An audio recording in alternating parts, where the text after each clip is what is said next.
Hello everyone, welcome back to my channel. అందరూ ఎలా ఉన్నారు? అందరూ బాగున్నారా?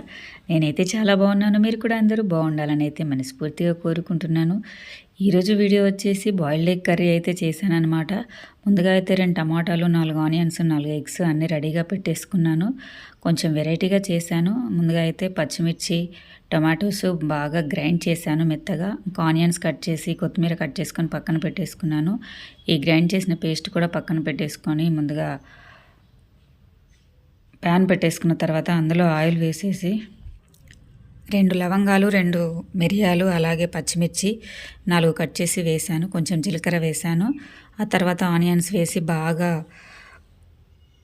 బ్రౌన్ కలర్ వచ్చే వరకు బాగా వేయించిన తర్వాత ఇంకా కాస్త ఇంత అల్లం వెల్లుల్లి పేస్ట్ కూడా వేశాను. అది కూడా పచ్చి వాసన పోయే వరకు వేయించిన తర్వాత ఇంకా కాసేపు మూత పెట్టి ఒక 5 నిమిషాలు మగ్గిన తర్వాత ఇలా కలర్ చేంజ్ అయిన తర్వాత కాస్త పసుపు, 1 స్పూన్ పసుపు, 1 స్పూన్ కారం, 1 స్పూన్ సాల్ట్ వేసేసి బాగా కలిపేశాను.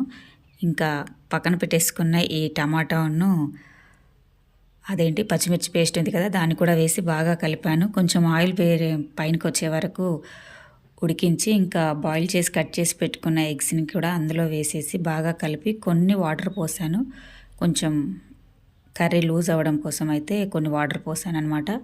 ఇంకా వాటర్ అన్నీ కంప్లీట్గా ఉడికిన తర్వాత అందులోనే కొంచెం కొత్తిమీర వేసి దించేసాను. కొంచెం వెరైటీగా ట్రై చేశాను. చాలా టేస్టీగా వచ్చింది. వేడి వేడి అన్నంలో పెట్టుకొని తింటే భలే రుచిగా ఉంది. మీరు కూడా తప్పకుండా ఒకసారి అయితే ట్రై చేయండి. వీడియో నచ్చినట్టయితే ఒక లైక్ అయితే ఇవ్వండి. Thanks for watching.